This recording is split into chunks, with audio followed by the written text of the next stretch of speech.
नमस्कार दोस्तों, आप देख रहे हैं रॉयल पत्रिका। मैं आपके साथ इरफान।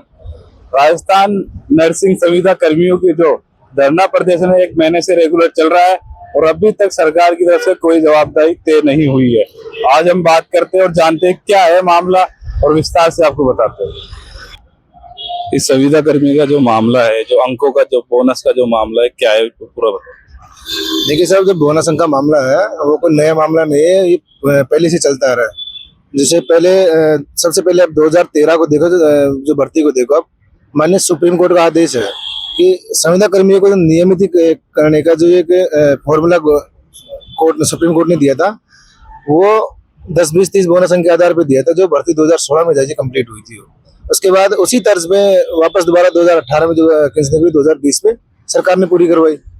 और तीसरी जो भर्ती पूरी करवाई 2023 में निकली, भर्ती 2025 में करवाई। तीनों भर्तियों को पूरी करवाने वाली यही बीजेपी सरकार है।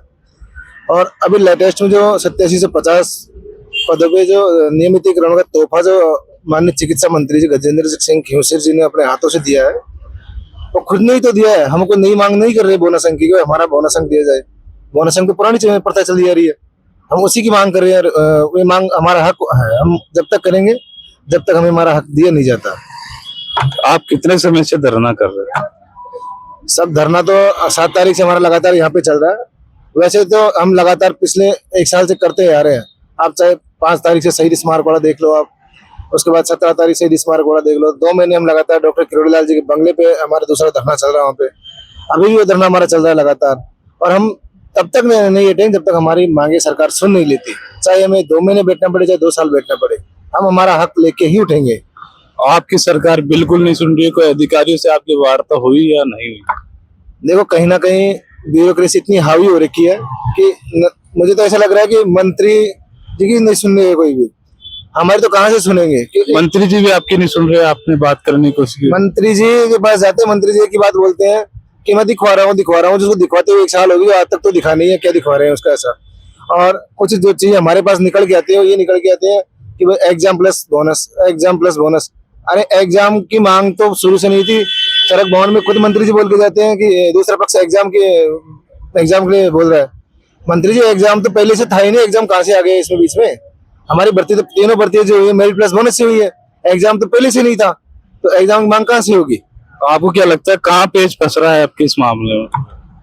देखो, कुछ जहाँ पे हो रहा है ब्यूरोक्रेसी के बीच में फंसा हुआ है, क्योंकि मंत्री जी को सारी बातें नहीं पता। उनको अगर पता भी है तो कहीं ना कहीं जो ब्यूरोक्रेसी के लोग बैठे हुए हैं वो गुमराह कर देते हैं कि हमारी जो डायरेक्ट वार्ता तरीके से टेबल वार्ता हुई नहीं। एक बार हमारी वार्ता हुई थी डॉक्टर किरोड़ी लाल जी के माध्यम से, तब उन्होंने बोला था कि PHS मैडम गायत्री राठौड़ जी बाहर गई है, मैं दिखवाता हूँ। उसके बाद हमारी कोई वार्ता मंत्री जी से हुई नहीं है। और हमें विश्वास है कि जिस दिन मंत्री जी से हमारी टेबल टॉक वार्ता ढंग से होगी, कहीं ना कहीं हमारा मामला सुलझेगा। आप कब तक ऐसे ही बैठे रहेंगे और आगे क्या प्लान है आपका? देखो, जब तक हमारी मांगे सुनी नहीं जाती तब तक हम यहाँ ऐसे बैठे रहेंगे, चाहे हमें कितने दिन बैठना पड़े। और सब बात करते हैं एग्जाम की। चलो, एग्जाम के हम विपक्ष में भी नहीं है, एग्जाम करवाओ। लेकिन पहले जो हम NHM कर्मी है जो पहले से एग्जाम देके लगे हुए हैं, संविदा का भी एग्जाम करवाओगे और नियमित का भी एग्जाम करवाओगे, ये दोहरी मार कब से होने लग गई है? पहले संविदा प्रथा बंद करो, उसके बाद एग्जाम करवाओ। हम एग्जाम के विपक्ष में नहीं है। और उसके लिए टिल फॉर डेट घोषित करो कि आज के बाद में संविदा प्रथा बंद है, आगे की सारी भर्ती एग्जाम से होगी। तो कोई नहीं आएगी 7,900 नौकरी में। क्यों आएगा यहाँ पे 7,000 रुपए नौकरी में?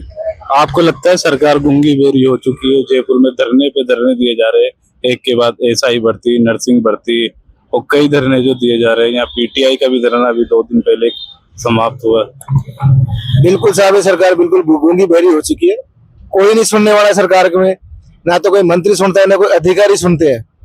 सारे लोग ऐसे बैठे हैं जैसे कोई सरकार है ही नहीं। सरकार चला कौन रहा है हमें खुद को नहीं पता है। क्या हो रहा है, क्या नहीं हो रहा, कि हमारे भविष्य के साथ खिलवाड़ करने की कोशिश की जा रही है। इससे बड़ा क्या होगा? वो आगे क्या रोड मैप है आपका वहाँ भी किरोड़ी जी के वहाँ भी बंगले पे धरना चल रहा है और राजस्थान मेडिकल कॉलेज के बाद भी अभी आप धरने पे बैठे हो। तो आपको क्या लगता है आपको क्या करना पड़ सकता है आगे अगर सरकार ऐसी गूंगी बहरी रही? देखिए, अभी तो हम शांतिपूर्वक प्रदर्शन कर रहे हैं। हम सरकार को हमारे शांतिपूर्वक तरीके से जगाने का काम कर रहे हैं। यदि हमारी मांगे नहीं मानी जाती, नहीं सुनी जाती है, तो आगे बड़े कदम भी उठेंगे। उसके लिए चाहे हमें कुछ भी करना पड़े, जो होगा सो देखा जाएगा, फिर क्या करेगा। क्योंकि जब 5-6 साल हमने संविदा में 7,900 रुपये में दे दिए, उसके बाद तो हमारा जीवन खत्म है। बचता क्या है हमारे पास में? कुछ नहीं बचता हमारे पास में। तो हमें जो करना होगा वो हम फिर करेंगे, उसके लिए आगे प्लानिंग करेंगे, जो भी होगा हम बताएंगे आपके चैनल के माध्यम से। हमारे साथ यहाँ और भी लोग मौजूद है, हम उनसे भी बात करने की कोशिश करेंगे। वो क्या बताइए सर, मैं आपके चैनल से ये बताना चाह रहा हूँ, बट ये है कि हमारे संविदाकर्मी कुछ भी नहीं चाह रहे गवर्नमेंट से। बस यही चाह रहे हैं कि आपने जो पहले से चला आ रहा उसको आगे भी चलाते रहें, क्योंकि ये चाह रहे हैं कि 1965 का रूल्स भी बना हुआ है उसको चेंज करेंगे। जबकि हेल्थ मिनिस्टर और सीएम साहब पहले भी कमेंट कर चुके हैं कि हम इसमें कोई संशोधन नहीं करना चाहते, फिर भी कर रहे हैं। मगर ये है कि हम चाहते हैं कि ये नहीं हो, पहली बात तो। और 7,000 में मिलता क्या है? हम 7,000 में काम कर रहे हैं, क्या होता है 7,000 में? कोई सीएम हो या चिकित्सा मंत्री हो, उनके घर पे कोई कर्मचारी लगा होगा प्राइवेट, उसको भी सीएम 7,000 से तो ज्यादा ही दे रहे होंगे। उनके यहाँ 7,000 में कोई नहीं काम कर रहा होगा। तो ये हमारा फर्ज बनता है कि हम अपनी की लड़ाई लड़े। जैसे जयपुर का रेंट अगर आप देते हो वो भी 7,000 नहीं है, आपकी तनख्वाह 7,000 है, और एक का रेंट ही 8,000 है सर। मेरे रूम का रेंट ही 8,000 है, मुझे घर से मंगाना पड़ता है। एक पक्ष आपका जो संविदा पे नहीं है वो परीक्षा कराने की बात करता है, और आप बोनस की बात करते हो, इस पे थोड़ा। मैं ये परीक्षा कराना एक कोई नहीं चाहता, बस ये जयपुर के कोचिंग माफिया हैं वो कराना चाहते हैं। इसके अलावा एक दो बंदे ही हैं। आपने देखा होगा अभी नीट का पेपर हुआ तो उसमें क्या डिसीजन, क्या कौन पकड़ूंगा रहा है? सारे कोचिंग माफिया पकड़ूंगा रहे हैं। तो बस कोचिंग माफिया ही एक ऐसा है जो पेपर कराना चाहता है, बाकी कोई नहीं कराना चाहता पेपर में। तो आपको लगता है आप ये धरने प्रदर्शन में बैठ रहे हैं और उसके बाद में कोचिंग माफिया हमने तो अपना हक है, हम इसको लड़ाई अच्छी तरह से लड़ रहे हैं और लड़ के जीत के रहेंगे, चाहे कुछ भी हो जाए। अपन को मरना पड़े तो तैयार है अपन। एक तरफ इसमें कोचिंग माफिया भी शामिल है। बिल्कुल है, कोचिंग माफिया ही तो ये फंड कर रहे हैं उन लोगों को। कोचिंग माफिया फंड कर रहे हैं, जब भी तो जा रहे हैं। एक दो बंदे हैं बस, वही चल रहे हैं और कोई चल ही नहीं रहा। आप आरोप लगा रहे हो सरकार पे, कोचिंग माफिया सरकार के साथ जुड़ा हुआ है और हम धरना दे रहे हैं, हमारी को नहीं सुनी जा रही। बिल्कुल नहीं सुनी जा रही। वो जो फंड करेगा वो उसी की सुनी जाएगी। आजकल पैसे वालों की सुनी जाती है, गरीबों की कौन सुनता है? क्या है बोनस का मामला? बोनस का मामला तो देखो, बोनस तो हम लेके रहे हैं।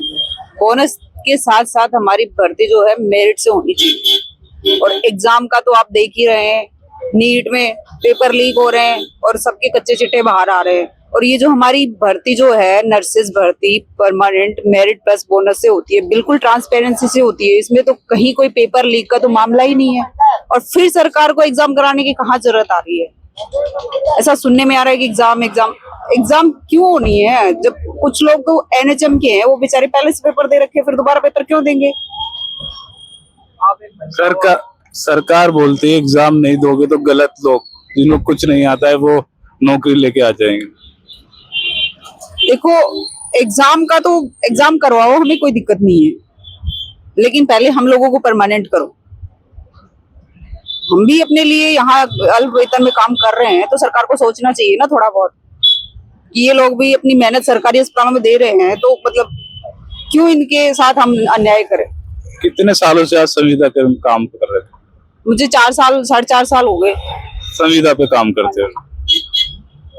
4 साल का एक्सपीरियंस तो है। महिला हो, ठीक है, 40-45 डिग्री का टेम्परेचर चल रहा है और जो है 7,000 रुपए आपकी तनख्वाह है, कैसे घर जो है वो मैनेज कर पाते हैं? बिल्कुल नहीं मैनेज हो पा रहा। हमारा 5,000 रुपए तो यहाँ किराया लग जाता है, खाना पीना भी होता है, और इतने अल्प वेतन में हम अपना खर्चा जैसे तैसे करके चला रहे हैं, घर वालों से भी मांग रहे हैं। और एक महिला है और हम यहाँ सड़कों पे बैठे हैं। आज नर्सेज की ये हालत हो रखी है, सरकार को सोचना चाहिए थोड़ा बहुत। खुद तो एसी में बैठे रहते हैं, लेकिन बाहर निकल के देखो कि प्रदेश की जनता कैसे परेशान हो रखी है। अब देखना होगा आगे सरकार क्या उचित फैसला लेती है नर्सिंग संविदा कर्मियों के लिए। आप ऐसी खबरों के लिए देखते रहिए रॉयल पत्रिका। धन्यवाद।